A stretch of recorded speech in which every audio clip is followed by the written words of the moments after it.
প্রধানমন্ত্রী তারেক রহমানের নির্দেশে ২০২৬ থেকে ২৭ অর্থবছরের বাজেট পরবর্তী ঐতিহ্যবাহী নৈশভোজ বাতিল করা হয়েছে।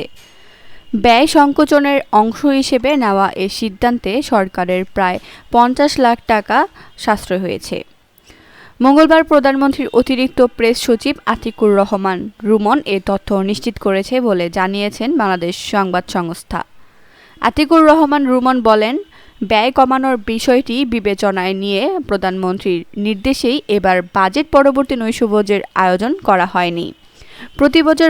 প্রতি বছর বাজেট পাশের দিন রাতে জাতীয় সংসদ ভবনে অর্থ মন্ত্রণালয়ের উদ্যোগে নৈশভোজের আয়োজন করা হতো। এতে প্রধানমন্ত্রী, বিরোধী দলীয় নেতা, মন্ত্রিসভার সদস্য, সংসদ সদস্য, সরকারের ঊর্ধ্বতন কর্মকর্তা এবং গণমাধ্যম কর্মীরা অংশ নিতেন। আতিকুর রহমান রুমন বলেন, বিগত সরকারের সময়ে প্রধানমন্ত্রীর কার্যালয়ের কর্মকর্তা কর্মচারীদের আপ্যায়ন খাতে প্রতি বছর গড়ে ৩০ থেকে ৫৫ কোটি টাকা ব্যয় হতো।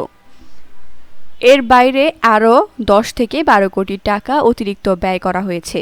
২০১৮ থেকে ১৯ অর্থবছরে শুধু এই খাতেই ব্যয় হয়েছিল ৩০,২,৯৭,৩৩৫ টাকা।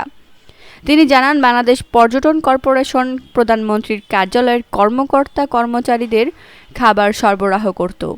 তবে আগের সরকারের সময়ের বিপুল অঙ্কের বিল এখনও বকেয়া রয়েছে, যা বর্তমান সরকারকে পর্যায়ক্রমে পরিশোধ করতে হচ্ছে। অতিরিক্ত প্রেস সচিব আরও বলেন, তারেক রহমান প্রধানমন্ত্রী হিসেবে দায়িত্ব নেওয়ার পর আপ্যায়ন ভাতা উল্লেখযোগ্যভাবে কমানো হয়েছে।